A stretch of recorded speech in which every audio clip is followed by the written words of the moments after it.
তাহলে আমরা যেটা বলছিলাম যে আমরা আজকে ঝুলন উৎসবে সম্মিলিত হয়েছি। এই উৎসব হলো উৎসাহ বৃদ্ধির উৎসব। কারণ যে কোনো একটা উৎসব করতে গেলে সেখানে আমাদের সক্রিয় যোগদান জরুরি।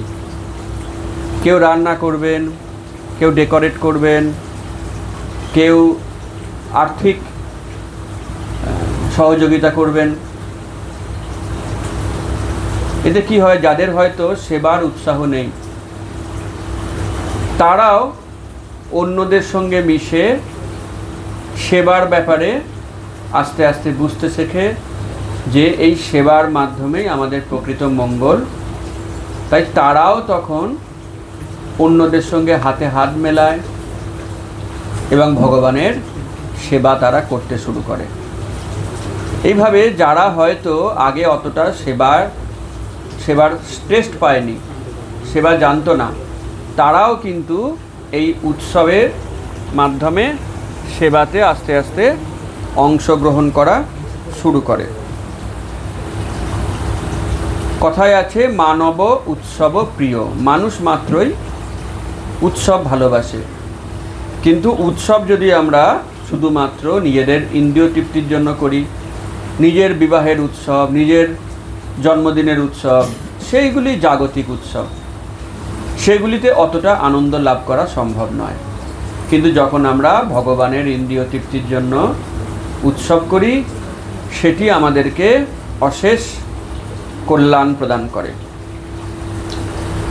এবং উদ্ধবকে ভগবান নিজে একটি নির্দেশ দিয়েছেন। কি সেই নির্দেশ? মম পর্ব অনুমোদনম। এই যে শব্দবন্ধ, এই শব্দবন্ধের অর্থ হচ্ছে আমার সঙ্গে সম্পর্কিত উৎসব সকলের পালন করা উচিত। দেখুন, ভগবান শ্রীকৃষ্ণ নিজেই এটা বলে গেছেন, মম পর্ব অনুমোদনম। তিনি অনুমোদন করছেন যে মানুষ তো উৎসব প্রিয়, উৎসব ছাড়া মানুষ থাকতে পারে না। কেমন উৎসব করবে? যেখানে আমার আবির্ভাব, আমার লীলা জড়িত, সেই রকম উৎসবই করার জন্য বলা হচ্ছে। একটু করে এগিয়ে এলে ভালো হয়, কারণ পরে পরে এলে জায়গা হবে না। তাই উদ্ধবকে ভগবান যে নির্দেশ দিয়েছেন, সেই নির্দেশ শুধু উদ্ধবের জন্য নয়, সেই নির্দেশ আমাদের সকলের জন্য। আমরা যেন ভগবানের সঙ্গে সম্পর্কিত এই সকল উৎসব পালন করি। এর ফলে যে আমরা ভক্তিমূলক সেবায় যুক্ত হব, সেই ভক্তিমূলক সেবা হচ্ছে ভগবানকে লাভ করার সবথেকে দ্রুত এবং সহজ পথ। যারা যারা জন্মাষ্টমীতে অংশগ্রহণ করেন বা করবেন, যারা গৌর পূর্ণিমায় অংশগ্রহণ করেন বা করবেন, তারা জানতেও পারেন না যে তারা এই উৎসবে হাত লাগানোর জন্য, বুদ্ধি লাগানোর জন্য, অর্থ দেওয়ার জন্য ভগবানের কত প্রিয় হয়ে যাচ্ছেন। ভগবান খুব আনন্দিত হন যখন দেখেন তিনি অন্তর্ধান করার 5000 বছর পরেও মানুষের সেইগুলি স্মরণ করছেন এবং সেই উৎসবগুলি পালন করছেন। এতে ভগবান অত্যন্ত খুশি হচ্ছেন, আর আমরা ভগবানের অহৈতুকী কৃপা লাভ করছি। ঝুলন উৎসব এটি আরম্ভ করেছিলেন কারা? গোপীরা, তাই না? গোপীরা হচ্ছেন সমস্ত ভক্তদের মধ্যে সর্বশ্রেষ্ঠ। অনেকে মনে করেন গোপীরা ভগবানের সাথে পরকীয়া রসে যুক্ত, তারা পরস্ত্রী, তাদের এই যে কৃষ্ণ প্রেম এটি অন্যায়। এটাকে অনেক তর্কবাগী বলে থাকেন, কিন্তু এগুলি মূর্খামির পরিচয়। ভগবান সকলের পরমপতি, তাহলে তিনি গোপীদের পতি কেন নয়? যদি ভগবান সকলের পতি হতে পারেন, তাহলে তিনি রাধারানীর পতি কেন নয়? বাস্তবিকভাবে যখন ব্রহ্মমোহন লীলা হয়েছিল, তখন সমস্ত গোপীদের সঙ্গেই ভগবান শ্রীকৃষ্ণের বিবাহ হয়েছিল। তাই অনাদিকাল থেকেই সমস্ত গোপী, শ্রীমতী রাধারানী, তারা সবাই ভগবান শ্রীকৃষ্ণের পত্নী, তার একান্ত প্রিয়জন। তো এই গোপীরাই বৃন্দাবনে এই ঝুলন উৎসব, ভগবানকে দোল দেওয়ার উৎসব, সেটি আরম্ভ করেছিলেন। এবং গোপীদের সার্টিফিকেট দিয়ে গেছেন সাক্ষাৎ চৈতন্য মহাপ্রভু। চৈতন্য মহাপ্রভু চৈতন্য মত্ত মঞ্জুষায় একটি শ্লোক বলেছেন। তার প্রথম দুটি লাইন হচ্ছে এরকম: আরাধ্য ভগবান ব্রজেশ তনয় তৎ ধাম বৃন্দাবন,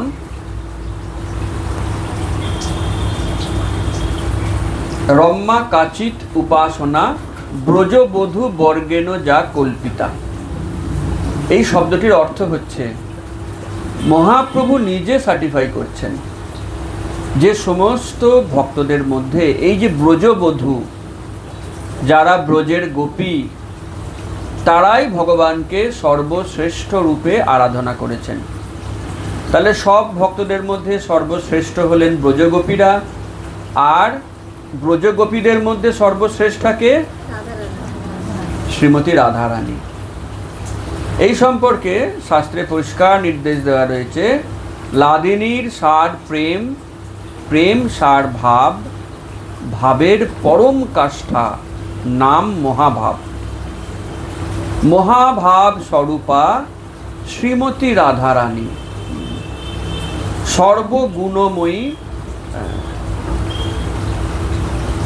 মহাভাব স্বরূপা শ্রীমতী রাধারানী সর্বগুণমণি। তো এর মাধ্যমে শাস্ত্রে বলা হচ্ছে যে লাদিনী, তার উপরে ভাব, তার উপরে মহাভাব, তার উপরে সর্বশ্রেষ্ঠ হলেন শ্রীমতী রাধারানী।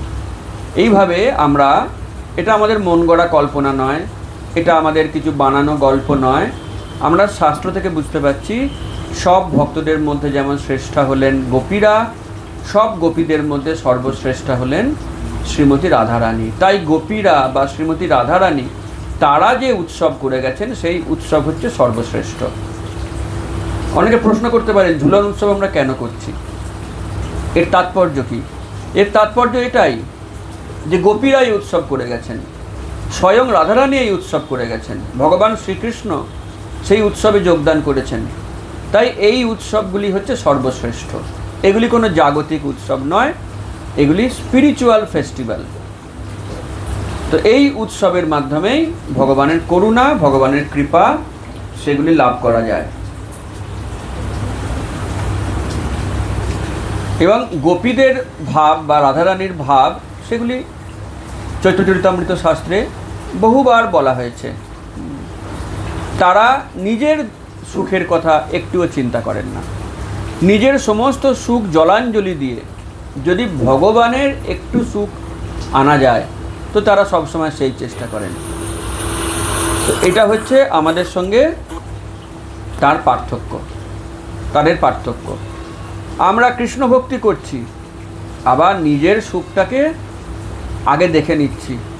বেড়াতে যাব, সব থেকে ভালো ঘরটা আমার থাকবে তো, আমার ঘরে এসি থাকবে তো, আমি প্রসাদটা সবার আগে পাবো তো।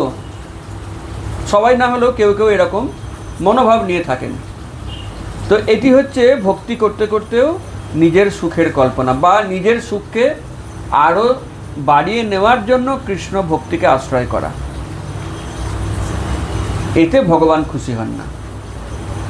ভগবান খুশি হন যখন আমরা গোপীদের ভাব গ্রহণ করি, শ্রীমতী রাধারানীর ভাব গ্রহণ করি। তাদের মনোভাব কীরকম?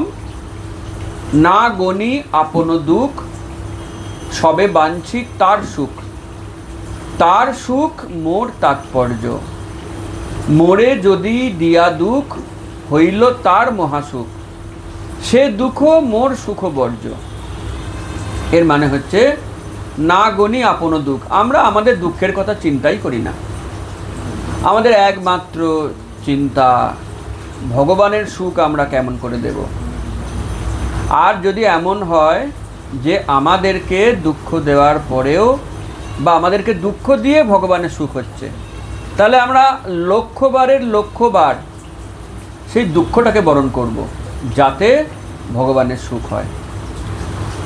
তাহলে ভগবানের সুখের জন্য এনারা প্রতিটা মুহূর্ত কিভাবে নিজেকে উৎসর্গ করেছেন, সেই কারণেই ভগবান শ্রীকৃষ্ণ তাদের হাতের বশ হয়ে গিয়েছিলেন। শ্রীমদ্ ভাগবতম এরকম উল্লেখ রয়েছে, গোপীরা কৃষ্ণকে ইচ্ছা মতো নাচাতেন। কৃষ্ণ তুমি নাচো, তাহলে তোমাকে একটা নাড়ু দেব।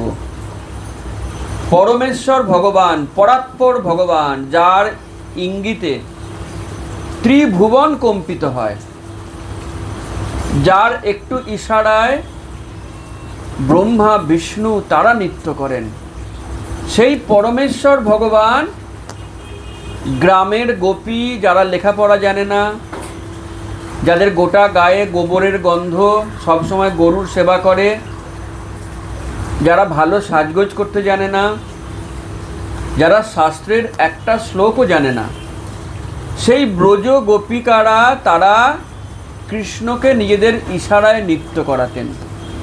তারা নাচতে বলছেন আর তাদের হাতের একটা নাড়ু খাবার লোভে কৃষ্ণ নাচছেন। এটা কি ভাবা যায়? ব্রহ্মা শিব কল্পনাও করতে পারেন না, কিন্তু গোপীরা এই অসম্ভবকে সম্ভব করেছিলেন। কিভাবে? কেবল নিজেদের প্রেমের দ্বারা। ভগবানকে খুশি করার এই যে প্রয়াস, এই প্রয়াসের দ্বারা গোপীরা ভগবানের হৃদয়কে এমন জয় করে নিয়েছিলেন যে ভগবান প্র্যাকটিক্যালি গোপীদের দাস হয়ে গিয়েছিলেন। তার নিজস্ব কোনো স্বাধীনতা ছিল না, ভগবান পরতন্ত্র হয়ে গিয়েছিলেন। সেই গোপীদেরই একটি প্রয়াস হচ্ছে ঝুলন উৎসব, যেটা আমরা এখন শ্রবণ করছি। এবং গোপীদের মাহাত্ম্য আরেকটি ঘটনায় আমরা পরিষ্কার বুঝতে পারি। ভগবান শ্রীকৃষ্ণ গোপীদের মাহাত্ম্যকে সারা পৃথিবীতে প্রচার করার জন্য একবার একটা লীলা করলেন। কি লীলা? উনি বললেন যে আমার মাথায় প্রচণ্ড যন্ত্রণা হচ্ছে, মাথা ছিঁড়ে যাচ্ছে, যেমন রামাবতার প্রভুর প্রত্যেক সোমবারে হয়। তা উনি বললেন মাথা আমার যন্ত্রণায় ছিঁড়ে যাচ্ছে। এখন সেই সময় তো না প্যারাসিটামল, না স্যারিডন, কোনো ট্যাবলেট নেই। তাহলে মাথা যন্ত্রণার উপশমটা হবে কি করে? সবাই ভগবানকেই জিজ্ঞেস করলেন যে আপনি তো সর্বজ্ঞ, দয়া করে বলুন কি ওষুধ আছে, আমরা সেই ওষুধ জোগাড় করব। ভগবান বললেন তোমরা কি পারবে সেটা? সবাই বললেন হ্যাঁ পারবো, কেন পারবো না। ভগবান বললেন তোমরা সবাই তো আমার ভক্ত, যে কোনো ভক্তের একটু চরণ ধুলো নিয়ে আমার কপালে লাগিয়ে দিতে হবে, তাহলে নিমেষের মধ্যে আমার মাথার যন্ত্রণা কমে যাবে। তোমরা দাও। সঙ্গে সঙ্গে সবাই পিছিয়ে গেলেন, কারণ ভগবানের মাথায় যদি চরণ ধুলো কেউ দেয়, সে নরককুণ্ড থেকে কোনোদিন বেরোতে পারবে না। তার পার্মানেন্ট নরকবাস, পার্মানেন্ট চাকরি। এখন বলুন তো, ভগবানের মাথার যন্ত্রণা কমানোর জন্য এরকম পার্মানেন্ট চাকরি করার ইচ্ছাই বা কজনের হয়? তারা পিছিয়ে গেলেন। তারা বললেন যে না না, আমার আসুন। ওনারা বললেন যে না, আমি ঠিক উপযুক্ত নই, আমি আরও ভালো ভক্তের কাছে যাচ্ছি, তার চরণধুলোর মাহাত্ম্য আরও বেশি। তখন তারা একের পর এক দ্বারকার যারা রানী, তাদের কাছে গেলেন। রানীরা শুনেই বললেন তোমরা বলছো কি? আমার প্রভু, আমার স্বামী, তার মাথায় আমি আমার পায়ের ধুলো দেব? ভাবলে কি করে? না না, ও মাথা যন্ত্রণা কমে যাবে, মাঝে মাঝেই হয়, কমে যাবে, ও ওইভাবে কমানোর দরকার নেই। তখন তারা নিরুপায় গেলেন ব্রহ্মার কাছে। ব্রহ্মা বললেন যে না না, এটা আমি প্রাণ থাকতে পারবো না। শিবের কাছে গেলেন, শিব বললেন না, আমি পারবো না। ভগবান হাসছেন, মাথা যন্ত্রণার মধ্যেও হাসছেন। তখন ভগবান বললেন যে তোমরা কেউ দিলে না? সবাই নিশ্চুপ। ভগবান বললেন তোমরা কি বৃন্দাবনে গিয়েছিলে গোপীদের কাছে? বললেন না। এখানে গিয়ে আবার দেখো তো। যখনই বৃন্দাবনে যাওয়া হলো, গোপীদের বলা হলো যে তোমার প্রভু কৃষ্ণের মাথার যন্ত্রণা হচ্ছে। সেইটা শুনেই তাদের চোখ দিয়ে অশ্রুর ধারা বইতে লাগছে। দেখুন সেই বৃন্দাবন ছেড়ে কৃষ্ণ এসে গেছেন বহু বছর ধরে, বহু বছর আগে। একবারও তিনি বৃন্দাবনে ফিরে যাননি, কিন্তু গোপীরা প্রতিটা মুহূর্ত কৃষ্ণকে স্মরণ করে বাঁচে। তাদের রাতে ঘুম নেই, দিনে খাওয়া নেই, তাদের প্রাণ আছে কি না আছে কেউ বুঝতে পারে না, শ্বাসটা কোনো রকমে চলছে। যে কৃষ্ণ তাদের থেকে ইচ্ছা করে দূরে চলে গেলেন আর কখনো ফিরে এলেন না, তার প্রতি ভালোবাসা যেন বাড়তেই থাকছে। আমাদের হলে আমরা কি করি? উনি আমাকে ভুলে গেছেন, আমি ওনাকে ভুলে গেলাম, out of sight out of mind. কিন্তু গোপীরা তাদের ভালোবাসা যেন বাড়তেই থাকছে, বাড়তেই থাকছে। তারা যখন শুনলেন যে কৃষ্ণের মাথার যন্ত্রণা হচ্ছে, তখন তারা বললেন যে কি করতে হবে, খালি বলুন কি করতে হবে, কি করলে কমবে। তখন তাদেরকে বলা হলো, আপনারা কি পারবেন? বড় কঠিন কাজ, বলুন কি করতে হবে। না, আপনাদের চরণ ধুলো লাগবে। তো ওনারা বললেন একটা বস্তা নিয়ে আসুন। একটু কেন, আমরা এক বস্তা চরণ ধুলো দেব। তারা সঙ্গে সঙ্গে পুরো বস্তা ভর্তি করে ফেললেন। তখন তাদেরকে জিজ্ঞেস করা হলো, আপনারা যেটা দিচ্ছেন আপনারা জানেন এর ফলাফল কি? গোপীরা বলে, আমরা জানি এই চরণ ধুলো যখনই ভগবানের মাথায় লাগবে, ভগবানের মাথা যন্ত্রণা কমে যাবে, কিন্তু আমাদের অনন্তকাল নরকবাস হবে। আমরা জানি, আমরা জেনে বুঝেই দিচ্ছি, কারণ আমাদের প্রভুর সন্তুষ্টি ছাড়া আমাদের অন্য কোনো বাসনা নেই। নরকবাসটা আমাদের কাছে অনেক ভালো যদি আমাদের প্রভুর মাথার যন্ত্রণা কমে যায়। তাহলে এইভাবে যখন তারা স্বেচ্ছায় এক বস্তা চরণধুলি দিলেন এবং সেই চরণধুলি নিয়ে আসা হলো দ্বারকায়, তখন ভগবান শ্রীকৃষ্ণ সবাইকে বললেন, দেখো তোমরাও ভক্ত, গোপীরাও ভক্ত, খালি পার্থক্যটা দেখো। ব্রহ্মা শিব তারাও আমার ভক্ত, কিন্তু সব ভক্তের স্ট্যান্ডার্ড একরকম নয়। সবাই আমাকে ভক্তি করে কিন্তু নিজের স্বার্থটাকে সুরক্ষিত রেখে। এতে ভগবান অতটা খুশি হন না। আর যিনি নিজের স্বার্থের কথা চিন্তা না করে শুধু ভগবানের স্বার্থের কথা চিন্তা করেন, ভগবানও তার জন্য সব কিছু করতে প্রস্তুত থাকেন। এইভাবে আমরা বিভিন্ন ঘটনার মাধ্যমে দেখতে পাই ব্রজ গোপীদের যে কৃষ্ণ প্রেম, সেটি আনপ্যারালাল।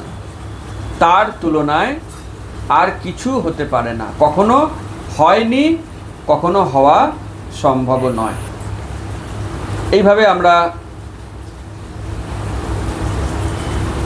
ব্রজ গোপিকাদের ব্যাপারে অনেক কিছু পাই শাস্ত্রে।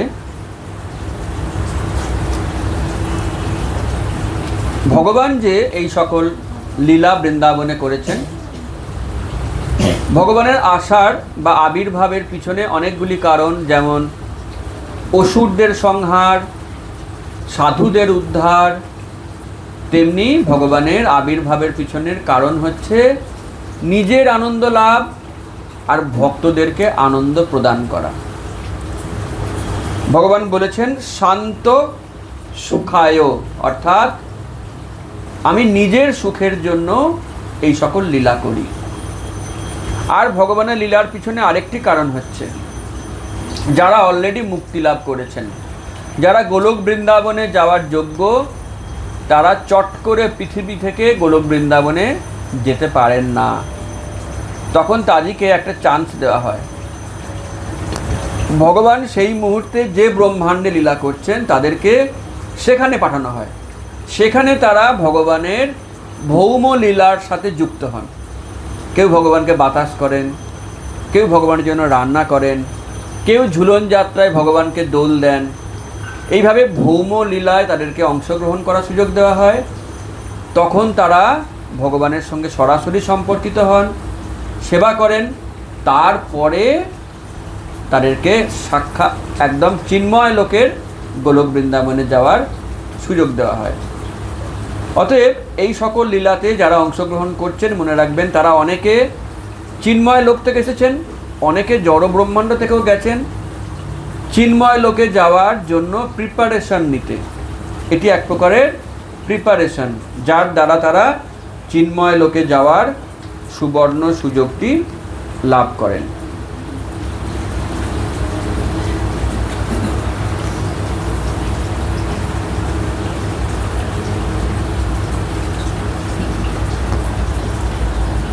আমরা ভগবানের সমস্ত যে কার্যকলাপ সেগুলিকে লীলা বলে থাকি। আর আমাদের কাজগুলি কি? কর্ম। কর্ম কত প্রকারের?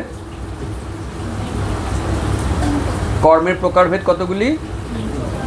কি কি? হ্যাঁ, কর্ম, অকর্ম, বিকর্ম। খুব ভালো কথা। আমাদের কাজগুলি কর্ম, ভগবানের কর্মগুলি লীলা। ভগবানের কর্ম কেন লীলা?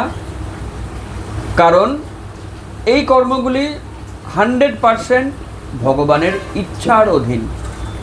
কিন্তু আমাদের কর্মগুলি আমাদের ইচ্ছার অধীন নয়। আমাদের ইচ্ছা, পরমাত্মার অনুমোদন, প্রকৃতির ক্রিয়া, এই সব কিছু সেখানে সম্মিলিত হচ্ছে।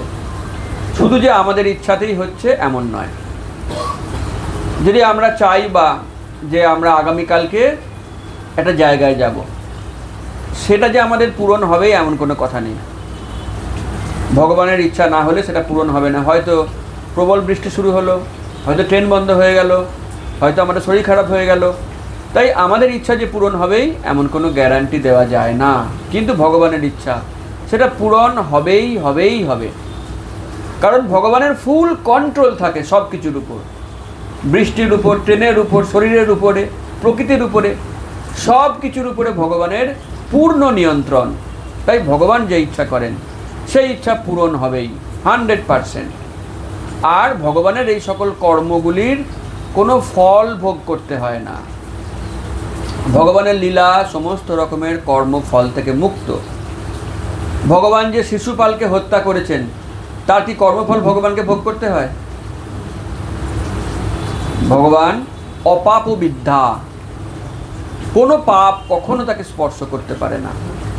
সমস্ত রকমের ফলাফল থেকে মুক্ত হচ্ছে ভগবানের এই সকল কর্ম।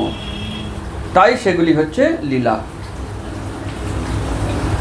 দুঃখের বিষয়, অনেক মানুষ যারা হয়তো কিছুটা ম্যাজিক দেখাতে পারেন এবং ভগবান সেজে বসে আছেন, তারা নিজেদের কাজকর্মকে লীলা বলে প্রচার করেন।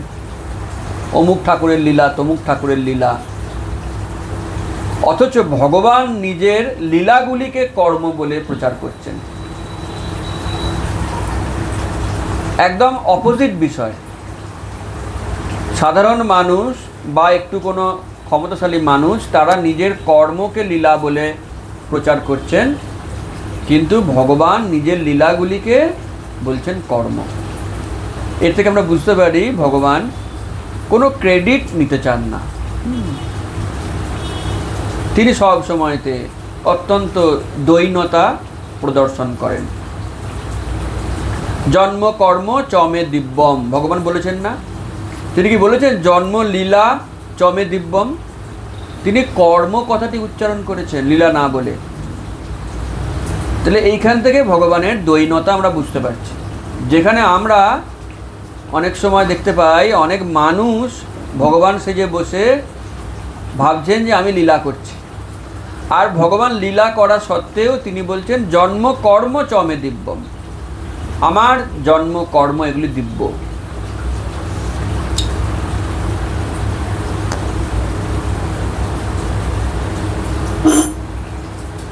তো আমাদের যে কর্ম, ভক্তিমূলক কর্ম, সেই কর্মকেও শ্রীল বলদেব বিদ্যাভূষণ, এনার নাম শুনেছেন? বলদেব বিদ্যাভূষণ নাম শোনেননি? হ্যাঁ, গুরু পরম্পরার মধ্যে আছে। এনার অবদান কি, বিশেষ অবদান বৈষ্ণব সমাজে? কেউ জানেন বলদেব বিদ্যাভূষণের অবদান?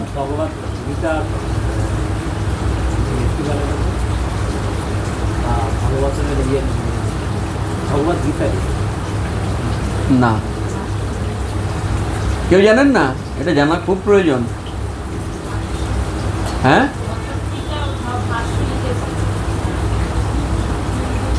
ভাষ্য তো অনেকেই লিখেছেন, সেটা এমন কোনো বড় বিষয় নয়। উনি এমন একটি কাজ করেছেন যেটা কেউ করতে পারেননি। সেটা কি? গীতার ভাষ্য তো কতজন লিখেছেন, আপনি কতগুলো চান?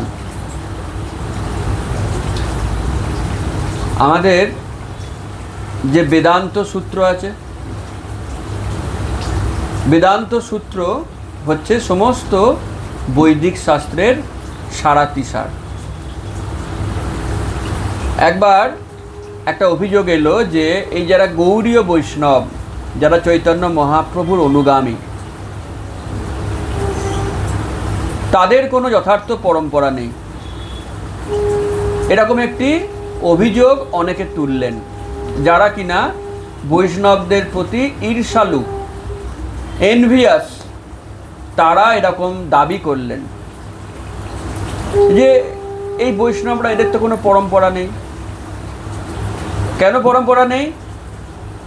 না, এদের বেদান্ত সূত্রের উপরে কোনো বৈষ্ণব ভাষ্য নেই।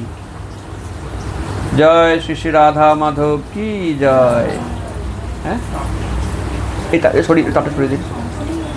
হরে কৃষ্ণ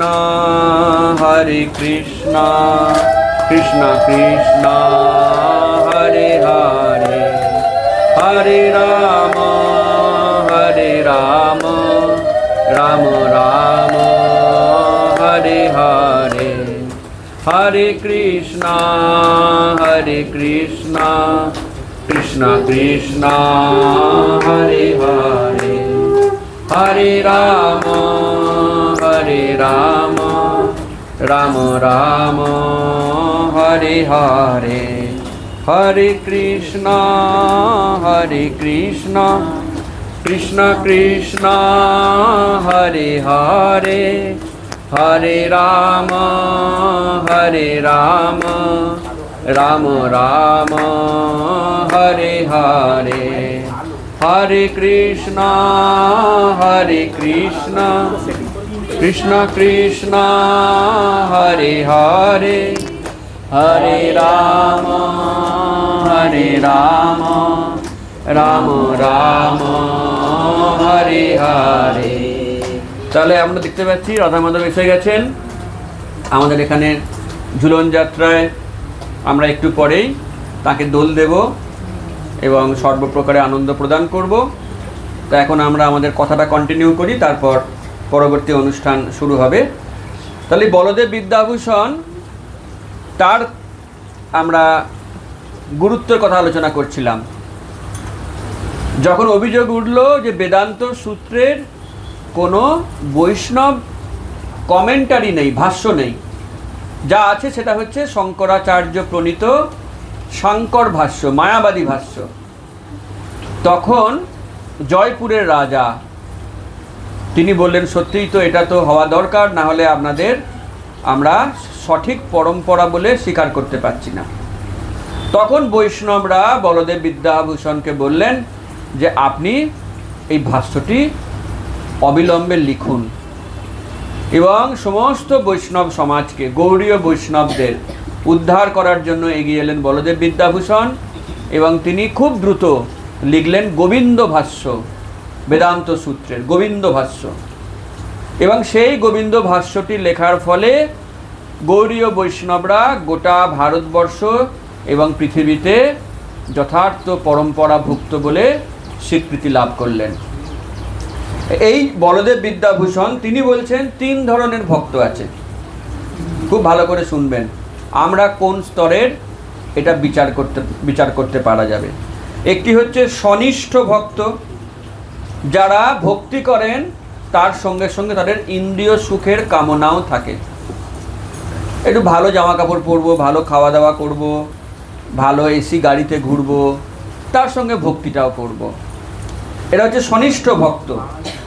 এদের কৃষ্ণ লাভ করতে বহু বহু জন্ম লাগে, বহু শত জন্ম লেগে যায়। আরেকটি হচ্ছে নিরপেক্ষ ভক্ত, পরিনিষ্ঠিত ভক্ত। এই পরিনিষ্ঠিত ভক্তদের লক্ষ্য হচ্ছে যে আমরা মুক্তি পেতে চাই, তার সঙ্গে আমরা ভগবানকে ভালোবেসে সেবাও করতে চাই। স্বনিষ্ঠ ভক্তদের মধ্যে মুক্তি কামনা নেই, ইন্দ্রিয় তৃপ্তি আছে, কৃষ্ণ ভক্তি করে আমি সুখে থাকব। আর পরিনিষ্ঠিত ভক্ত তারা মুক্তিও চায়, ভক্তিও চায়। এদের হয়তো কয়েকটা জীবন লাগতে পারে, কিন্তু যারা নিরপেক্ষ ভক্ত, যাদের একটা মাত্র লক্ষ্য, আমি কেমন করে ভগবানকে সন্তুষ্ট করব, সুখ দেব, তাদের কৃষ্ণ প্রেম, কৃষ্ণ সেবা সেটা এতটাই বেশি যে তারা ভগবানকে বিশেষ রূপে সন্তুষ্ট করতে পারে এবং এক জীবনের মধ্যেই তারা ভগবত ধাম চলে যেতে পারে। নিতাই গৌর প্রেমানন্দে হরি হরি বল। তাই স্বনিষ্ঠ বা পরিনিষ্ঠিত ভক্ত না হয়ে আমাদের উচিত বলদেব বিদ্যাভূষণের নির্দেশ অনুযায়ী নিরপেক্ষ ভক্ত হওয়া। নিজের সুখ নিয়ে তো অনেক জীবন কাটালাম, যদি একটা জীবন নিজের সুখ জলাঞ্জলি দিয়ে শুধু ভগবানের সুখের কথা চিন্তা করি, তাহলে একটা জীবনেই আমাদের কোটি জীবনের সমস্যার সমাধান হয়ে যাবে। আমরা ভগবত ধামে ফেরবার সুযোগ লাভ করব। তো এই ঝুলন উৎসব সেটি হচ্ছে এমন একটি উৎসব যেখানে আমরা বেশ কয়েকদিন ধরে ভগবানের সেবা করতে পারি। ঝুলন উৎসব বিভিন্ন স্থানে বিভিন্ন রকমভাবে হয় এবং বিভিন্ন দিন সংখ্যায় হয়। যেমন নন্দগাঁওতে ঝুলন উৎসব 30 দিন ধরে চলে, 1 মাস ব্যাপী। বৃন্দাবনে চলে 15 দিন ব্যাপী। জগন্নাথ পুরী ধাম, সেখানে মদন মোহনের বিগ্রহ আছে, 7 দিন ব্যাপী চলে ঝুলন উৎসব। আর ইস্কনে আমরা একাদশী থেকে পূর্ণিমা 5 দিন ব্যাপী ঝুলন উৎসব করে থাকি। এইভাবে আমরা দেখতে পাই বিভিন্ন স্থানে বিভিন্ন দিন ধরে বিভিন্ন রকমভাবে এই ঝুলন উৎসবটি অনুষ্ঠিত হয়। আমরা প্রত্যেকেই আনন্দ লাভ করতে চাই। ভগবান যেরকম আনন্দ লাভ করতে চান, ভগবান সচ্চিদানন্দ বিগ্রহ, আমরাও অনুরূপে সচ্চিদানন্দময়। ভগবান বিভু, আমরা অনু, কিন্তু আমাদের মধ্যেও সেই সচ্চিদানন্দ গুণটি রয়েছে। এমন নয় যে আমরা আনন্দ লাভ করতে চাই না, কিন্তু আমাদের বুঝতে হবে এই আনন্দ কখন স্থায়ী হয় এবং কোন আনন্দটা পরিপূর্ণতা লাভ করে। এই জগতে 3 প্রকারের আনন্দ আছে: শারীরিক, মানসিক এবং বৌদ্ধিক। শারীরিক আনন্দ, শারীরিক সুখ কীরকম? একটু ভালো খাওয়া দাওয়া পেলাম, একটা এসি ঘর পেলাম, ভালো পোশাক পেলাম, তাহলে আমাদের শরীরটা বেশ সুস্থ রইল আর আমরা কিছু শারীরিক আনন্দ লাভ করলাম। এটা সবথেকে নিকৃষ্ট। এর উপরে হচ্ছে মানসিক আনন্দ। দেখুন, যদি মনটা ডিস্টার্ব থাকে না, 1000 এসি রুমেও আমরা আনন্দ লাভ করতে পারবো না, কারণ মনটাই তো ডিস্টার্বড হয়ে রয়েছে কোনো দুশ্চিন্তায়। তাই শারীরিক আনন্দের থেকে বড় হলো মানসিক আনন্দ। মানসিক আনন্দের থেকেও বড় হচ্ছে বৌদ্ধিক আনন্দ। একজন বিজ্ঞানী সারা জীবনের তপস্যা করে একটা আবিষ্কার করলেন, তার যে আবিষ্কারের আনন্দ, বৌদ্ধিক আনন্দ, সেটা এই দুখানা আনন্দের থেকেও উপরে। কিন্তু এই 3টে আনন্দই হচ্ছে টেম্পোরারি। এই আনন্দগুলি ক্ষণস্থায়ী, যে কোনো মুহূর্তে এই আনন্দগুলি ধূলিসাৎ হয়ে যায়। তাই প্রকৃত আনন্দ যদি বলেন, স্থায়ী আনন্দ যদি বলেন, সেটা হচ্ছে আত্মার পুষ্টি। যদি আমরা আত্মাকে পুষ্টি প্রদান করি, তাহলে আমরা যে আনন্দ পাব, সেই আনন্দটা হচ্ছে সর্বশ্রেষ্ঠ আনন্দ। আত্মার পুষ্টি কে প্রদান করেন? শ্রীমতী রাধারানী। আত্মার পোষণ তিনি করেন আমাদের ভক্তির দ্বারা।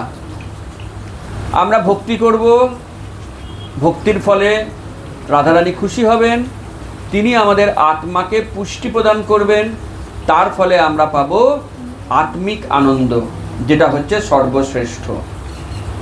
মাছ যেরকম জল ছাড়া কোনো মতেই আনন্দ লাভ করতে পারে না, তেমনি আত্মাও ভগবানের সেবা ছাড়া কখনো কোনোভাবে আনন্দ লাভ করতে পারে না।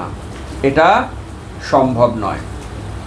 তাই আমাদেরকে সেই আত্মিক স্তরে যদি আনন্দ লাভ করতে হয় তাহলে ভগবানের প্রতি সেবা পরায়ণ হতে হবে, অন্য কোনো উপায়ে সেটা সম্ভব নয়। যদিও ভগবান অল অ্যাট্রাকটিভ, সকলকে আকর্ষণ করেন ভগবান, অসুররা পর্যন্ত ভগবানের প্রতি আকৃষ্ট হয়, কিন্তু তাদের যে ভগবৎ স্মরণ সেটি হচ্ছে প্রতিকূল রূপে স্মরণ।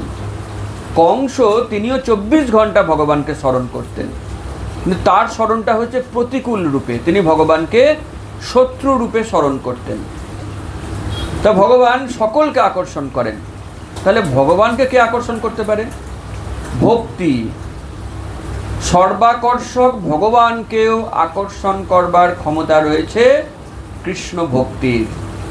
তাই কেউ যখন খুব ভক্তি সহকারে ভগবানের কথা চিন্তা করে, তার সেবার কথা, তার উৎসবের ব্যাপারে চিন্তা ভাবনা করে, পরিশ্রম করে, তখন সেই ভক্তির দ্বারা স্বয়ং ভগবান পর্যন্ত আকৃষ্ট হন। ভগবত লীলায় যারা প্রবেশ করতে চান তাদেরকে ভগবানের উৎসব লীলায় অংশগ্রহণ করতেই হবে, দ্বিতীয় কোনো পদ নেই। যত আমরা এই সকল উৎসবগুলি পালন করব, এই উৎসবে ইনভলভ হব, তত আমরা সেই চিন্ময় লোকের ভগবত লীলায় অংশগ্রহণ করবার যোগ্যতা অর্জন করব একটু একটু করে। তাই এই চাতুর্মাস্য, এই 4টি মাস হচ্ছে সিরিজ অফ ফেস্টিভ্যালস। কত যে উৎসব এই 4টি মাসে রয়েছে বলে শেষ করা যাবে না। আমাদের কর্তব্য আমাদের সাধ্য মতন এই সকল উৎসবগুলি পালন করা, উৎসবে অংশগ্রহণ করা। তার ফলে আমরা ভগবানকে আকর্ষণ করবার সুযোগ পাব, আর ভগবানের কৃপায় আমরা সেই চিন্ময় লোকে কোনো একদিন গিয়ে সেই সকল উৎসবে জয়েন করতে পারব।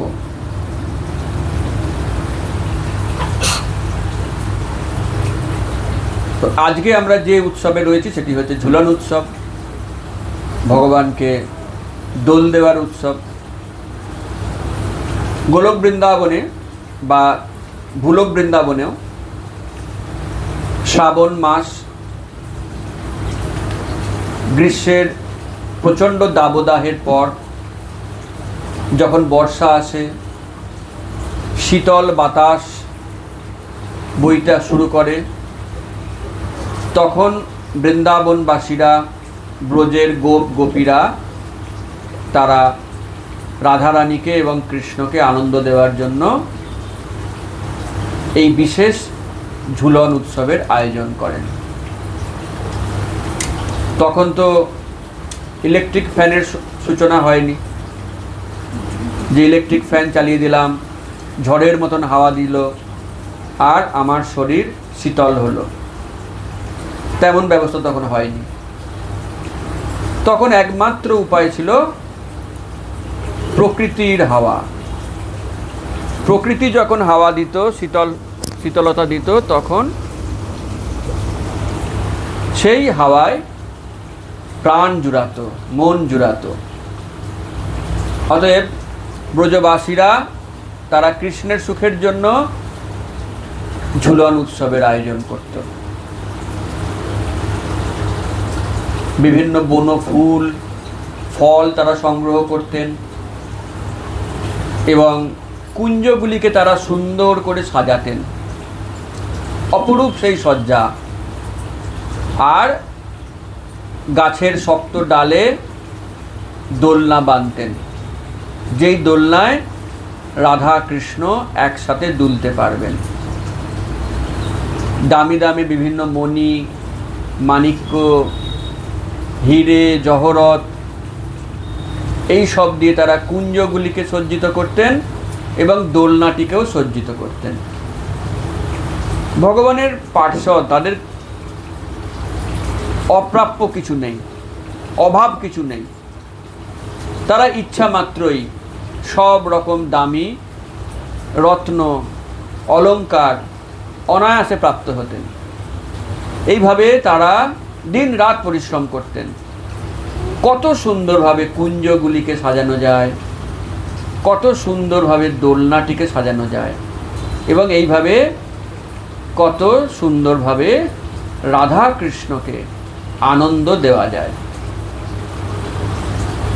গোপীরা তারা অল্প বয়সেই বিবাহিত হয়ে যেতেন, তখনকার দিনের এটাই ছিল পরম্পরা। বিবাহের পর তারা যেতেন শ্বশুরবাড়ি, কিন্তু এই শ্রাবণ মাস এলেই তারা সবাই ফিরে আসতেন বৃন্দাবনে। কেন? ঝুলন উৎসব করার জন্য। তারা সবাই বৃন্দাবনে ফিরে এসে একসাথে মিলিত হতেন। আর শ্রীমতী রাধারানী, তার শ্বশুরবাড়ি কোথায় ছিল? হ্যাঁ, জাবট। তারও পরে তিনি করে থাকতেন বর্ষানা, মাঝে মাঝে বর্ষানায় থাকতেন, জাবটেও থাকতেন। আর জন্মস্থান কোথায়? রাভেল। রাভেল। রাধারানীকে তার ভাই আনতে যেতেন। শ্বশুর বাড়িতে গিয়ে তিনি বলতেন যে আমার বাবা মা পাঠিয়েছেন, আমি কয়েকদিনের জন্য নিয়ে যেতে চাই। একবার তিনি গেছেন, কিন্তু রাধারানীর শাশুড়ি এবং তার ননদ তারা বলছেন না, ওনার যাওয়া হবে না। কারণ আমরা খবর পেয়েছি ওখানে যাওয়ার পরেই কৃষ্ণের সাথে দেখা করে, তারপরে বৃন্দাবনে ঘুরে ঘুরে বেড়ায়। তো আমাদের বাড়ির কুলবধূ, আমরা সেটা অ্যালাউ করছি না। তো তখন রাধারানীর ভাই বাক্স থেকে একের পর এক গহনা বের করতে থাকে জটিলা এবং কুটিলার জন্য। এত দামি গহনা, এত সুন্দর গহনা। এখন মায়েদের একটা গুণ হচ্ছে, শাড়ি আর গহনা দেখলে তারা গোটা দুনিয়া ভুলে যায়। অতএব জটিলা কুটিলা যখন এইসব গহনা দেখলো, তখন তারা বললো তোমরা এই মুহূর্তে বৃন্দাবন চলে যাও, আমাদের কোনো আপত্তি নেই। নিমেষের মধ্যে তাদের মন গলে গেল। আর রাধারানী আনন্দে নৃত্য করতে করতে চলে এলেন বৃন্দাবনে। বৃন্দাবনে সবাই প্রস্তুত ছিলেন ঝুলন পূর্ণিমা করবার জন্য। সমস্ত কুঞ্জ অলরেডি প্রস্তুত হয়েছিল, দোলনাগুলি প্রস্তুত হয়েছিল। রাধারানী বাড়ি ফিরলেন, তারপর তাকে সমস্ত গোপীরা সুন্দর করে শৃঙ্গার করালেন, অপরূপ সাজে সজ্জিত হলেন। কতকাল পর কৃষ্ণের সঙ্গে মিলন হবে।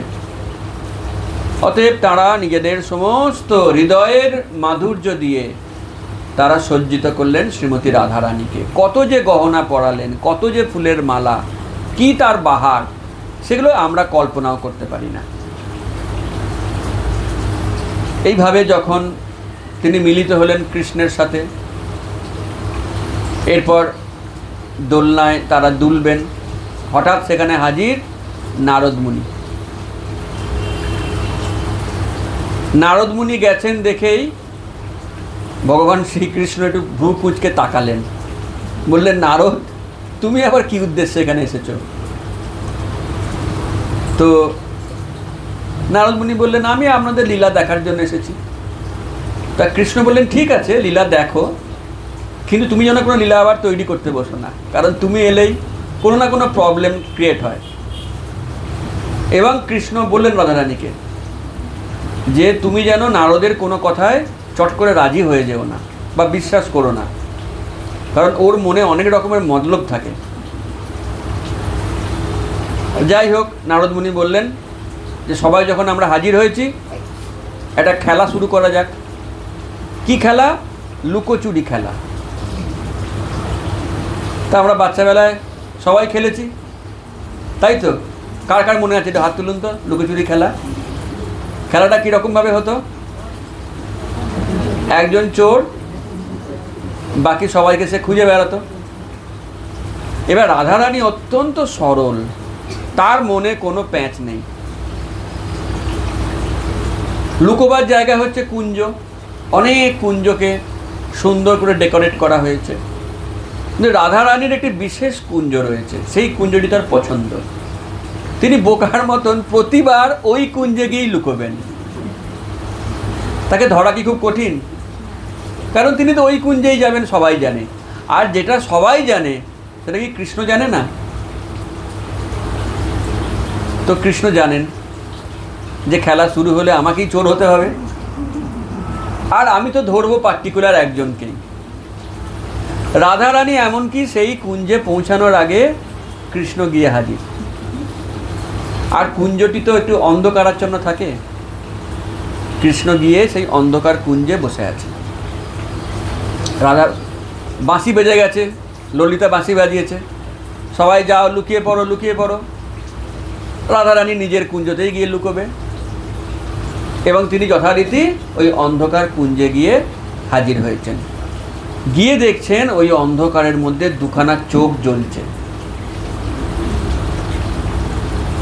রাধারানী প্রচণ্ড ভয় পেয়ে গেছেন। আর কৃষ্ণ তো ভয় দেখাতেও পারেন, উনি কি পারেন না, উনি হয়তো এমন করে চোখ করেছেন যে চোখ দেখে সবাই ভয় পেয়ে যাবে। আর রাধারানীর অমন সুন্দর সাজ, অমন তার রূপ, সেই তিনি যখন ভয় পেয়ে গেছেন, ভয়ে তার মুখ বিবর্ণ হয়ে গেছে, তখন তার সৌন্দর্যটা এমন একটা রূপ নিয়েছে যা কৃষ্ণ এর আগে কোনোদিন দেখেননি। রাধারানীর সেই সৌন্দর্য দেখে কৃষ্ণ অজ্ঞান হয়ে গেছেন, জ্ঞান হারিয়ে ফেলেছেন। রাধারানী তখন দেখতে পেলেন যে ও, তাহলে আমি যার চোখ দেখে ভয় পাচ্ছিলাম তিনি তো আমারই কৃষ্ণ। এদিকে কৃষ্ণ জ্ঞান হারিয়ে ফেলেছেন। তখন রাধারানী ললিতাকে ডেকেছেন যে আমি এখন কি করব, এখন কোন ওষুধ দেব জ্ঞান ফেরাবার জন্য? তুমি এক্ষুনি ছুটে যাও যশোদা মায়ের কাছে, গিয়ে খবর দাও যে তার ছেলে জ্ঞান হারিয়ে ফেলেছে, এখন কিছু একটা করতে হবে। তখন তো কোনো হসপিটাল নেই, নার্সিংহোম নেই, আইসিসিউ নেই, কোথায় নিয়ে যাব, কী চিকিৎসা করব? ললিতা দৌড়ে দৌড়ে যাচ্ছে রাধারানী এই যশোদা মায়ের কাছে এই খবর দেওয়ার জন্য। মাঝখানে দেখে যে সমস্ত গোপ বালকদের সঙ্গে কৃষ্ণ খেলছে। ললিতা তখন মাথা চক্কর দিচ্ছে যে কোন দিকে যাই, কোন লীলা আমরা দেখব। তো এটাকে বলা হয় প্রভাব প্রকাশ। ভগবানের দুরকম প্রকাশ, একটি হচ্ছে বৈভব প্রকাশ, একটি হচ্ছে প্রভাব প্রকাশ। যখন কৃষ্ণ থেকে অসংখ্য কৃষ্ণ তৈরি হয় সেটি হচ্ছে প্রভাব প্রকাশ। আর যখন কৃষ্ণ থেকে বলরাম, শঙ্কর্ষণ, নারায়ণ, রামচন্দ্র, নৃসিংহ তৈরি হয় সেটি হচ্ছে বৈভব প্রকাশ। তাহলে এখানে কি হলো? এখানে হলো প্রভাব প্রকাশ। এক কৃষ্ণ জ্ঞান হারিয়ে কুঞ্জে পড়ে রয়েছেন, আর এক কৃষ্ণ তিনি গোপ বালকদের সঙ্গে ক্রীড়া করছেন। তা দেখে ললিতা তার মাথায় চক্কর দিচ্ছে। তিনি ছুটে আসছেন রাধারানীকে বলার জন্য যে তোমার কৃষ্ণ ওখানে খেলা করছে। এদিকে তার আগেই কৃষ্ণের জ্ঞান ফিরে এসছে। তারা বেরিয়ে এসছেন কুঞ্জ থেকে, এবং কৃষ্ণের সঙ্গে আবার নারদমুনির দেখা। নারদমুনি বললেন যে কৃষ্ণ, এর আগে তুমি আমাকে বলেছিলে যে তুমি আমাকে একটা বর দেবে, তখন আমি বর নিইনি, আজকে আমার সেই বরটা চাই। কৃষ্ণ একটা গন্ধ পেলেন, কিছু একটা মতলব তো আছে, হঠাৎ করে বর চাইছে কেন? বললেন হ্যাঁ চাও, কি তোমার কি বর চাই বলো, যেন ঝামেলা লাগিও না, ঝামেলা না লাগিয়ে তুমি যে কোনো বর চাও। তখন নারদমুনি বললেন যে আমি সবার আগে ললিতার সঙ্গে আপনাকে দোলনায় দুলতে দেখতে চাই, যে আপনি ললিতার পাশে বসে দোলনায় দুলছেন। এটা শুনেই তো কৃষ্ণর চিন্তা আরম্ভ হলো। বর দিয়ে ফেলেছেন, অলরেডি প্রমিস করে ফেলেছেন, সেটা তো ফিরিয়ে নেওয়া যাবে না। নারদমুনি তুমি যা বর চাইলে এরপরে আমার কি অবস্থা হবে? নারদমুনি বললেন আমি জানি না, আপনি আমাকে কথা দিয়েছেন, কথা রাখুন। তখন নারদমুনি সমস্ত অ্যারেঞ্জমেন্ট করলেন, কৃষ্ণকে এবং ললিতাকে পাশাপাশি বসালেন, আর গোপীদের বললেন তোমরা দোল দাও। ললিতা কিন্তু একদম রাজি ছিল না, কারণ গোপীরা তাদের একমাত্র সুখ রাধা কৃষ্ণকে মিলিত করা। আমি কৃষ্ণের সঙ্গে লীলা করব, তাদের এইটা চিন্তা ভাবনার মধ্যে থাকে না। কৃষ্ণ এবং রাধারানী আনন্দ পাবেন, আমরা সাহায্য করব। ললিতা তিনিও নিরুপায়, কৃষ্ণের আদেশ, তিনি বর দিয়ে ফেলেছেন।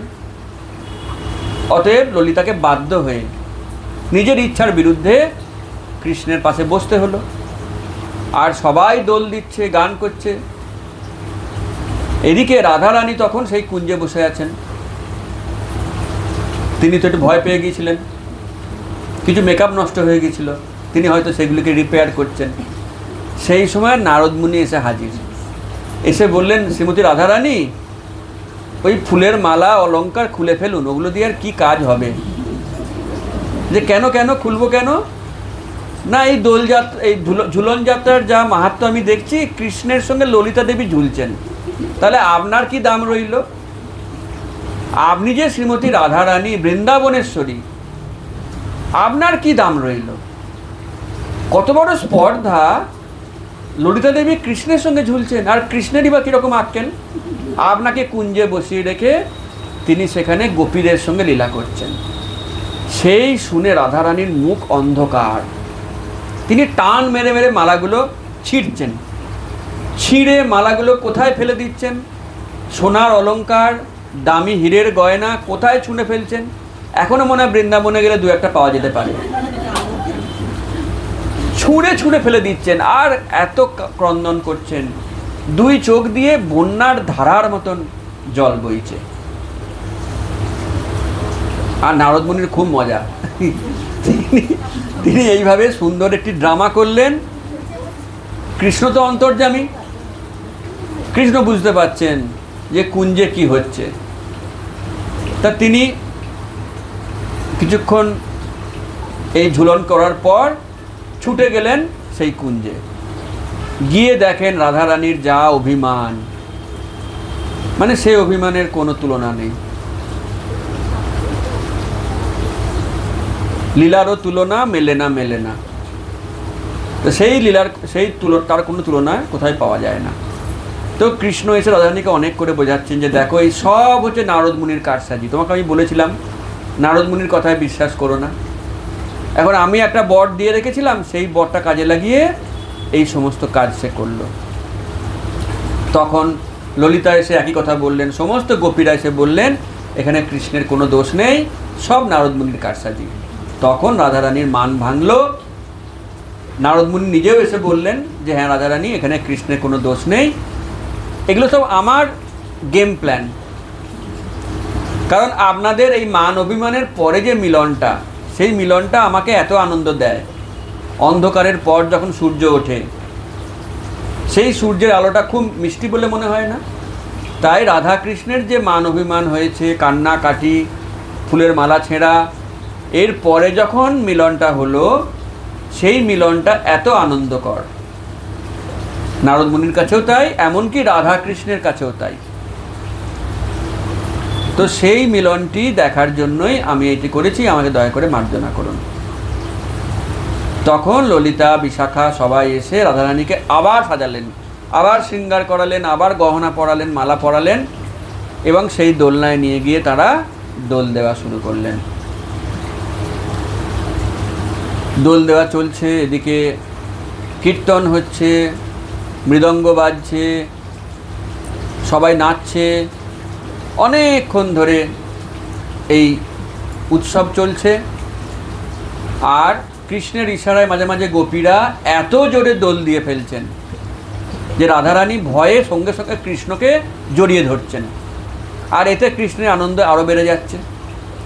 তো এইভাবে অনেকক্ষণ ধরে প্রত্যেক দিন এই ঝুলন উৎসব চলত, সবাই আনন্দ লাভ করতেন। আর তারপরে মহাফিস্ট, মহাপ্রসাদে গোবিন্দে, খুব সুন্দর সুন্দর বিভিন্ন পদ রান্না করা হতো, সকলে মিলে বনভোজন করতেন, সকলে মিলে সুন্দর করে সেই প্রসাদ আপ্যায়ন করতেন। তো এইভাবে এই ঝুলন উৎসব প্রত্যেক বছরে সংগঠিত হতো। এখন আমাদের কর্তব্য হচ্ছে যে এখান থেকে আমরা কি আধ্যাত্মিক তাৎপর্য পাচ্ছি। আমরা কিভাবে এখানকার শিক্ষাগুলিকে নিজেদের জীবনে প্রয়োগ করতে পারি, সেটা একটা খুব বড় বিষয়। যে কোনো স্পিরিচুয়াল লীলা বা ঘটনা, সেখান থেকে আমাদের শিখতে হবে যে আমি আমার জীবনে এটা কিভাবে অ্যাপ্লাই করব। ডেইলি লাইফ অ্যাপ্লিকেশন সেটা কিন্তু খুব জরুরি, নচেত শুধুমাত্র শুনলাম ভুলে গেলাম, এটা খুব একটা কাজের নয়। তাই আমাদেরকে শিক্ষা গ্রহণ করতে হবে। তো এই ঝুলন থেকে আমরা পাঁচখানা শিক্ষা পাই এবং সেগুলো আমরা আমাদের জীবনে প্রয়োগ করতে পারি। তাই এই ঝুলনটা এটা কেবলমাত্র নিছক একটা উৎসব নয়, বরং এটা একটা আধ্যাত্মিক দর্শন, গ্রেট ফিলোসফি। যেই দর্শন যদি আমরা গ্রহণ করি, অশেষ উপকৃত হব, আমরা ভক্তিতে অনেক দূর এগোতে পারবো। এই দর্শনটি প্রকৃতপক্ষে দেখুন, আমাদের পুরো জীবনটাই তো একটা দোলনার মতন। সময়ের তালে আমরা দুলছি। কোনো কোনো সময় এমন টাইম এসে যাচ্ছে, কেউ কেউ দোলনা থেকে চিরকালের মতো নেমে যাচ্ছে, আবার কেউ কেউ নতুনভাবে দোলনায় উঠছে। এইভাবে আমাদের জীবনের দোলনা যেন সারা জীবন ধরে সময়ের তালে দুলতেই থাকছে, পেন্ডুলামের মতন। তাহলে আমরা পাঁচখানা তাৎপর্য শ্রবণ করব, যা কিনা জীবনে প্রয়োগ করা যায়। প্রথম হচ্ছে সুখ এবং দুঃখ। এমন কোনো মানুষ নেই যার জীবনে পুরোটাই সুখ, এমন কোনো মানুষও নেই যার জীবনে পুরোটাই দুঃখ। দোলনা যেমন এক জায়গায় থেমে থাকে না, কখনো উপরে ওঠে, কখনো নিচে নামে, কখনো নিচে নামে, কখনো আবার উপরে ওঠে, ঠিক তেমনি সুখ দুঃখ এগুলিও ক্রমান্বয়ে পরিবর্তিত হয়।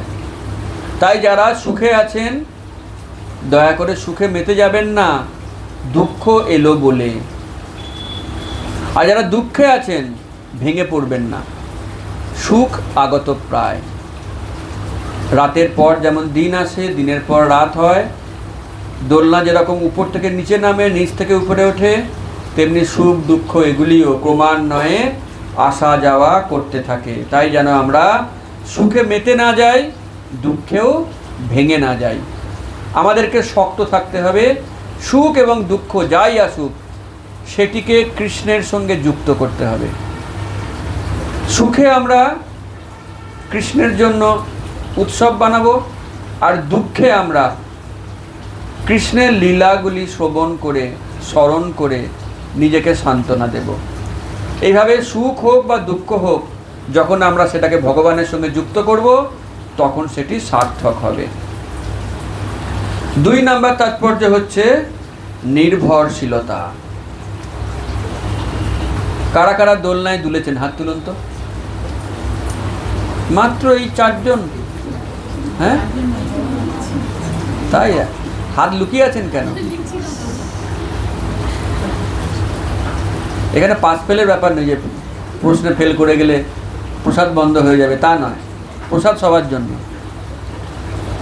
তো যারা যারা দোলনায় ঝুলেছেন তারা জানেন যে দোলনা এমনি এমনি দোলে না। কি করতে হয়? ধাক্কা দিতে হয়। ধাক্কা দিলে তবেই সেই দোলনা দোলে। তাই যারা দোলনায় দুলছেন তারা নির্ভরশীল তাদের উপরে, যারা ধাক্কাটা দিয়ে যাচ্ছেন, তাই না? ধাক্কা না দিলে কিন্তু দোলনাটা দুলবে না। তেমনি আমাদের জীবনও কিন্তু এমনি এমনি এগিয়ে চলছে না, প্রকৃতির ধাক্কায়, সত্য রজতম এই 3 গুণের ধাক্কায় আমাদের জীবনটি এগিয়ে চলছে। আর ভগবান কি বলেছেন? ময়াধ্যক্ষেন প্রকৃতি।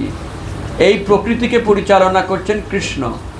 তাই কৃষ্ণ এবং প্রকৃতির প্রতি আমাদের কৃতজ্ঞ থাকা উচিত, কারণ তাদের ধাক্কার ফলে আমাদের জীবনটি মসৃণভাবে এগিয়ে চলেছে। তাদের প্রতি আমাদের নির্ভরশীল থাকা উচিত। আমরা স্বতন্ত্র নই, আমরা পরতন্ত্র। 3 নাম্বার হচ্ছে ঝুঁকি। যারা দোলনায় দুলেছেন তারা একটু স্মরণ করুন তো, যখন কেউ আস্তে আস্তে দোলা দেয় সেটা আনন্দের না খুব জোরে দিলে আনন্দের? হ্যাঁ, আচ্ছা, কারা আস্তে হাত তুলুন তো, কটা হাত উঠে দেখি? 3টে হাত উঠলো। আর কারা জোরে? হ্যাঁ, আস্তে আস্তে দুললে আনন্দ নেই। আনন্দ হচ্ছে যখন কেউ জোরে জোরে দোলনায় দুল দেবে। হয়তো মনে হবে এই বুঝি পড়ে গেলাম, কিন্তু আনন্দটাও ম্যাক্সিমাম হবে। তাহলে যেখানে ঝুঁকি বেশি সেখানে জাগতিক আনন্দটা হয়তো বেশি হয়, কিন্তু এই ঝুঁকিটার ফলে কোনো কোনো সময় পতনও হয়, তাই না? এমন নয় যে দোলনা কোনোদিন ছিঁড়বে না, এমন নয় যে কেউ দোলনা থেকে পড়ে যায় না। যত জোরে দুলবেন পড়ে যাওয়ার চান্সও কিন্তু তত। তো এই যে ঝুঁকি, এখান থেকে আমাদের মাথায় রাখতে হবে, দোলনায় যে আরো আরো জোরে দুলবো, এটিও এক প্রকারের কামনা, এটিও এক প্রকারের কামনা বাসনা। তাই যত কামনা বাসনা বেশি হবে তত আমরা ঝুঁকি নিতে চাইব এবং তত আমাদের পতন ভয়। সেই কারণে আমাদের জীবনে কামনা বাসনা কমাতে হবে, বরং ভগবানের কামনা পূরণের জন্য আমাদের জীবনটি ব্যয় করতে হবে। তো এখান থেকে আমরা এই শিক্ষা নিচ্ছি যে বেশি ঝুঁকি নেওয়াটা বুদ্ধিমানের কাজ নয়। হয়তো একটু বেশি উন্মাদনা পাওয়া যায়, কিন্তু পতনের ভয়ও অনেক বেড়ে যায়। তাই বেশি অর্থ, বেশি বাড়ি গাড়ির জন্য ঝুঁকি নিয়ে জীবনটাকেই বাজি ধরা, জীবনটাকে নিয়ে, এটা কোনো বুদ্ধিমানের কাজ নয়। কম ঝুঁকি নিয়ে ভগবানকে আনন্দ দেওয়ার জন্য জীবনটি ব্যবহার করা উচিত। 4 নাম্বার, আসক্তি এবং মুক্তি।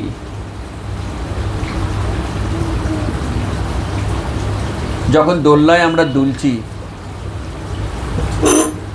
একজন আস্তে আস্তে দুলছে আর একজন খুব জোরে দুলছে, কার থামতে সময় বেশি লাগবে আর কার কম লাগবে? জোরে দুলছে তার বেশি টাইম লাগবে, আর যে আস্তে দুলছে তার কম টাইম লাগবে। জোরে দোলাকে আমরা তুলনা করলাম কার সঙ্গে? বেশি কামনা বাসনা। কামনা বাসনা বেশি হলে আসক্তি বেশি হয়, আর যে আস্তে দুলছে কামনা বাসনা কম, আসক্তি কম। তাহলে এখান থেকেও একটা মস্ত বড় শিক্ষা, যার জীবনে যত বেশি আসক্তি তার ভগবানকে লাভ করতে তত বেশি সময় লাগবে, কারণ তাকে এই আসক্তি থেকে মুক্ত হয়ে তারপর ভগবানকে লাভ করতে হবে। আর যার জীবনে আসক্তি কম, সে চট করে ভগবানকে পেয়ে যাবে, সে চট করে ভগবত ধাম যেতে পারবে। তাই সর্বপ্রকারে আমাদেরকে আসক্তি কমাতেই হবে, নচেত ঝুঁকি কমবে না আর আমরা চট করে থামতে পারবো না, ভগবত ধামে যেতে পারবো না। এরকম বলা হয় যে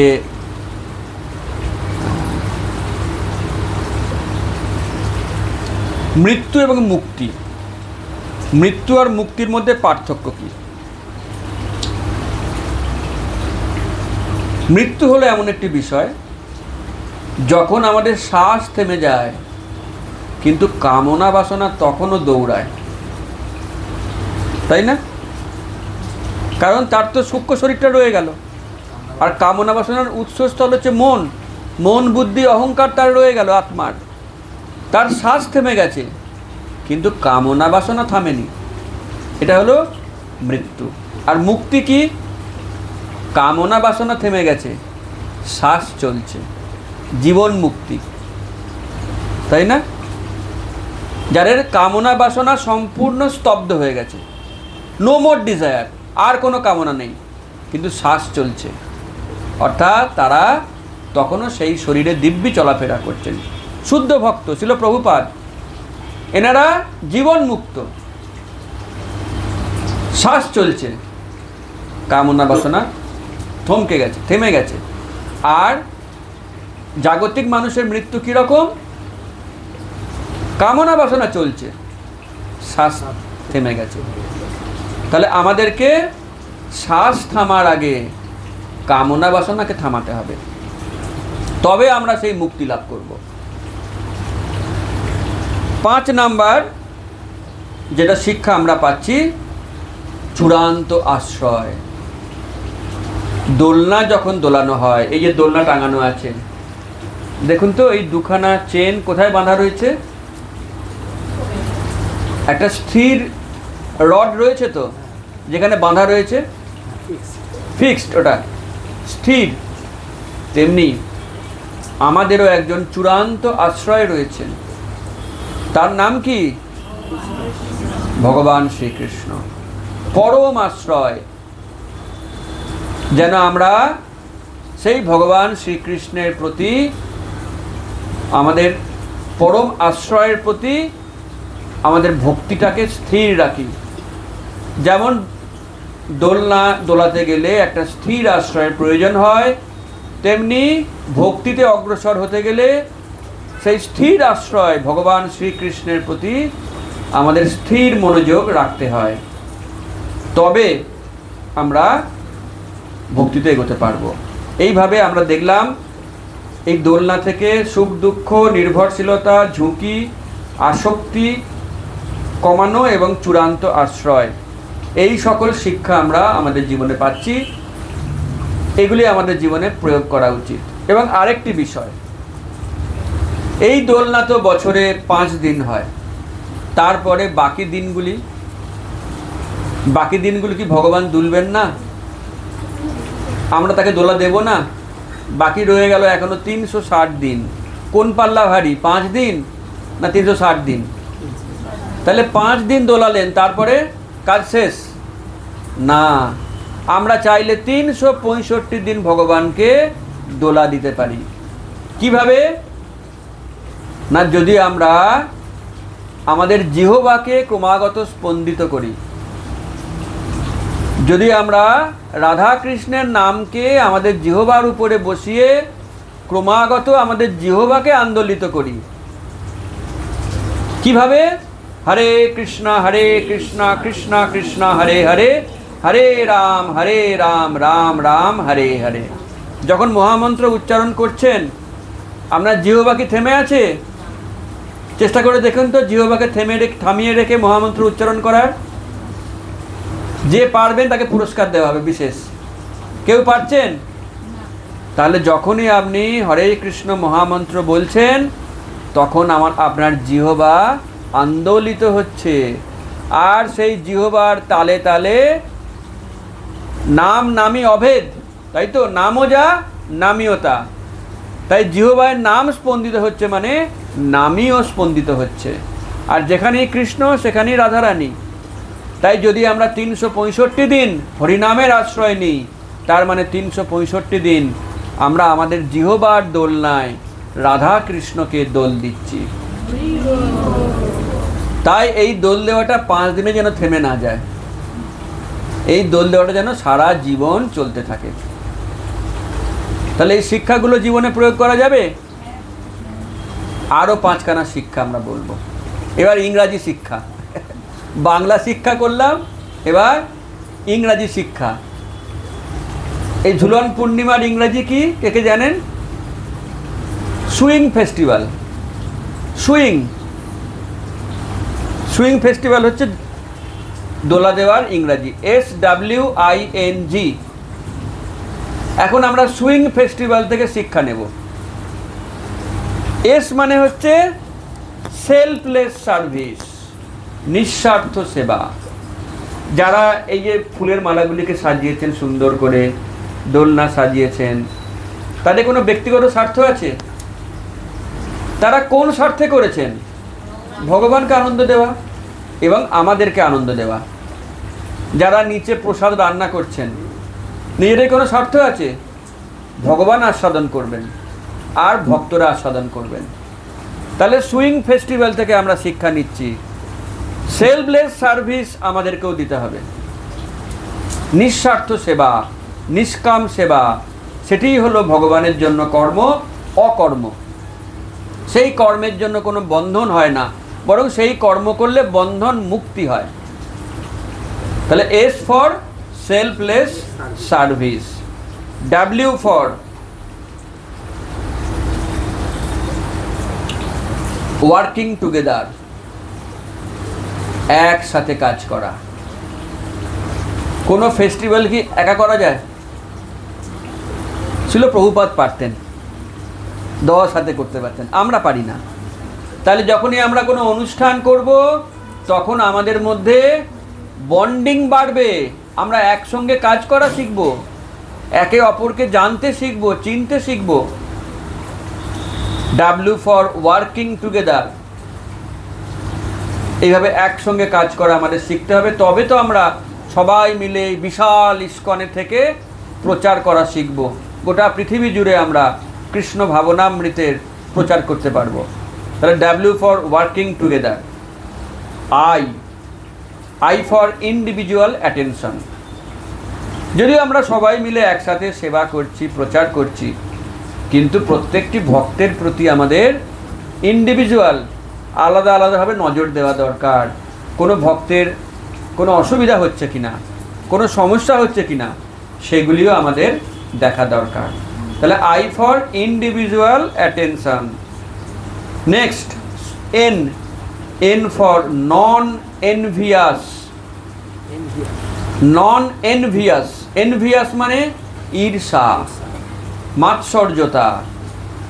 মাৎসর্যতা আর বৈষ্ণবতা কখনো একসঙ্গে থাকে না, একটা থাকলে আর একটা বেরিয়ে যাবে। যেখানে প্রকৃত বৈষ্ণবতা সেখানে মাৎসর্যতা নেই, আর যেখানে মাৎসর্যতা রয়েছে সেখানে বৈষ্ণবতা ঢুকতেই পারে না। গোলক বৃন্দাবনকে বলা হয় নির্মৎসর ব্যক্তিদের জায়গা, পরমং নির্মৎসরানাং শতাং। তাহলে আমাদেরকে মাৎসর্যতা থেকে মুক্ত হতে হবে। যখনই কেউ ফেস্টিভ্যাল করবেন তখন হয়তো কেউ খুব ভালোভাবে কিছু সেবা করলেন, সবাই তার প্রশংসা করলো, আর কারুর মনে ঈর্ষার প্রদীপ জ্বলে উঠল। অন্যের প্রশংসা মানে আমার ঈর্ষা, না, এটা বৈষ্ণবতা নয়। কেউ কোনো ভালো কাজ করলে সবাই যেন সেটা অ্যাপ্রিসিয়েট করে, উৎসাহ দেয়। লাস্ট জি ফর হচ্ছে giving pleasure. Giving pleasure to hmm? To Krishna. আমরা ফেস্টিভ্যাল করছি ভগবানকে আনন্দ দেওয়ার জন্য। এইভাবে আমরা বাংলা এবং ইংরাজি 2 রকম নাম থেকেই আমরা 2 রকম তাৎপর্য পেলাম, 5 প্রকার তাৎপর্য। যে তাৎপর্যগুলিকে আমরা আমাদের জীবনে যদি প্রয়োগ করি তাহলে অবশ্যই আমাদের কৃষ্ণ ভক্তির অনেক উন্নতি হবে। তো আমরা আর হরি কথা দীর্ঘায়িত করব না, এরপরে অনেক অনুষ্ঠান আছে।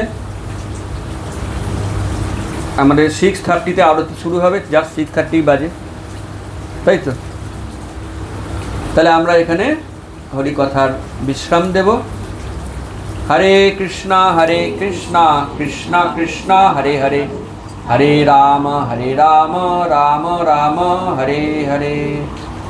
শ্রী শ্রী রাধা মাধব ঝুলন উৎসব কি, শ্রীল প্রভুপাদ কি, অনন্ত কোটি বৈষ্ণব বৃন্দ কি, ঝুলন উৎসব আয়োজনকারী সমস্ত গৌর ভক্তবৃন্দ কি, ঝুলন উৎসবের শয্যা দানকারী সমস্ত গৌর ভক্তবৃন্দ কি, ঝুলন উৎসবের প্রসাদ রন্ধনকারী সমস্ত গৌর ভক্তবৃন্দ কি, অনন্ত কোটি বৈষ্ণব বৃন্দ কি, নিতাই গৌর প্রেমানন্দে হরি হরি বল। শ্রীবাস মিত্র কৃষ্ণ প্রভু কি।